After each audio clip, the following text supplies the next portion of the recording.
নাম দেখা আছে নি তো কখন আসেন নাই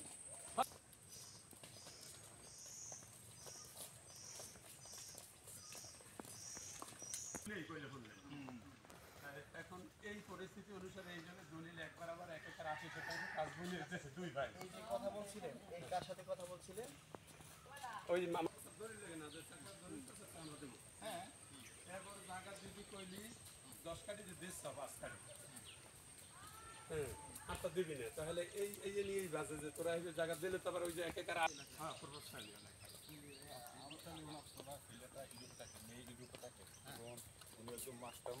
তবে এবার প্রভাবশালী লোকগঞ্জে বলে না ভাই আপনাকে জায়গা পাইবেন খুব মারা সেখানে জায়গা মোরা যে কোনো সময় দিয়ে দিন ভাই মোরা ওই খুব জায়গা মোরা ই করবো না যেহেতু এরা কিন্তু সবসময় এই যে ভাই এই সবসময় এই খুব পক্ষে কথাবার্তা বলে আরে ভাই বেটা না পুরো দাবিটাকে জন্য তো মায়া করে হ্যাঁ হ্যাঁ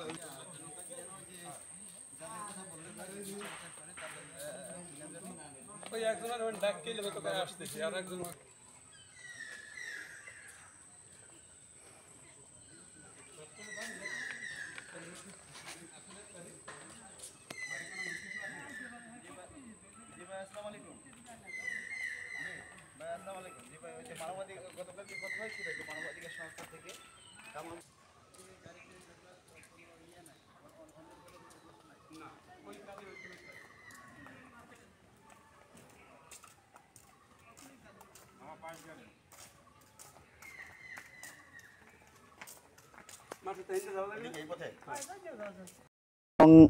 আপনি আসলে কি সমস্যায় ভুগতেছেন সমস্যার কথা আপনি নিজ মুখে বলবেন একটু কয় সকল রোগের কথা বাবা এখন বুড়ো হয়েছি না সব রোগের কথা কয় সব রোগের কথা না বলবেন না আপনি বলবেন এই যে জায়গায় জায়গা বাপের বাড়ির সম্বন্ধে কথা বলবেন জি বাপের বাড়ি জায়গা পাম এক বুনি 5 কাঠি হয়ে পাম এক বুনি জি এই যে বাইরা মাত পড়ার সময় হ্যাঁ নামতেছে কাল আর মুখ শরীর দেন নাই আর মুখ শরীর দেন নাই ওরা 5টা বোন এই তুই কাল আর কোন শরীর দেন নাই আচ্ছা আপনাদের 5 বোনের কয় বোন পেয়েছে বোন কজনের দেশে ওই আর ওই জনের দেশে আর কি আর ওই জনের দেশে মানে অর্ধেক দেয়া হয়েছে হ্যাঁ বেমান দেই না আর এক বোন এক ভাই অর্ধেক পাইছে আর কি আপনাকে বঞ্চিত করছে না আপনাকে দেয় না ভাইরা কেন দেয় না কিছু বলছে কখনো কিছু দেয় না কিছু দেয় না বাবা কিছু দেয় কোন তালা ছিল না মারে মারে কি বলে তারা কি বলে আপনি বললেন কলেবার পাবি কি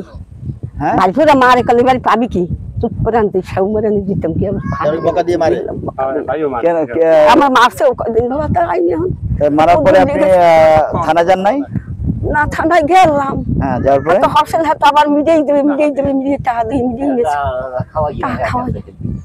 মানে থানায় আপনি গিয়েছেন অভিযোগ করেছেন করার পরে তারপরে আর কোন কিছু হয় না আপনি কেমনে বুঝবেন যে তারা টাকা দিচ্ছে এরকম না যে পুলিশের কাছে গিয়েছেন বাট যাওয়ার পরে তারা কোনো ধরনের কোনো পদক্ষেপ আপনার নেয় নাই আপনাকে মারছে কিন্তু তারা মার দরকার পাবি কি আচ্ছা তা আপনি এখন কতটুকু জমি আপনার একটা 5 কাঠি এক বুনি পাম 5 কাঠি এক বুনি আচ্ছা আমার 5 বুনি 5 বুনি এক বুনি পাম একা পাইবে 5 কাঠি হয় আচ্ছা আপনি পাবেন 5 কাঠি আপনার আর বোন প্রত্যেককে 5 কাঠি করে পাবে এবং আড়াই অংশ যেটা দেওয়া হয়েছে অর্থাৎ 5 বোনের মধ্যে অর্ধেক দেওয়া হয়েছে ওই 5 কাঠি করেই দেওয়া হয়েছে তাই তো হ্যাঁ হ্যাঁ দেই না হ্যাঁ 5 কাঠিও দেন না হ্যাঁ দেই না বাবা ঠগাইছে হ্যাঁ তারা যারা ঠকছে তাদের কোনো ইয়া নাই যে আছে এক আইনাই কত হে আইনাই বাবা আচ্ছা কত হে আইনাই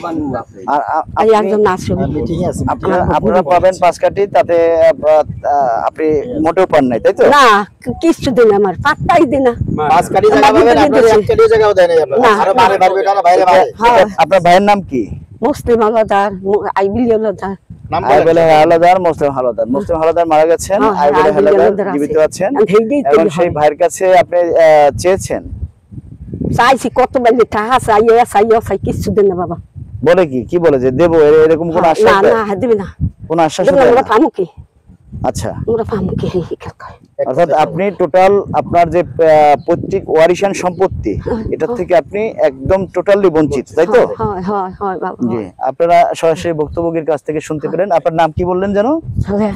সালেহা। বাবার নাম কি? মমিনুদ্দিন হাওলাদার। মমিনুদ্দিন হাওলাদার। আর ভাই বোন নাম মুসলিম হাওলাদার, আইবিল হাওলাদার। আইবেল হাওলাদার। ঠিক আছে। এরই আরেক বোনের বড় ছেলে মাদার নেমন। আচ্ছা, ঠিক আছে, ঠিক আছে। আপনাকে কষ্ট করে আসতে হবে না। ধন্যবাদ আপনাকে। আপনি আমাদের জন্য দোয়া করবেন যেন আমরা মানুষের কল্যাণে কাজ করি, যেন আপনার যে অধিকার সেটা আমরা পুনরুদ্ধার করতে পারি ইনশাআল্লাহ। ঠিক আছে? জি, আসসালামু আলাইকুম। ওয়ালাইকুম সালাম বাবা। দাদুর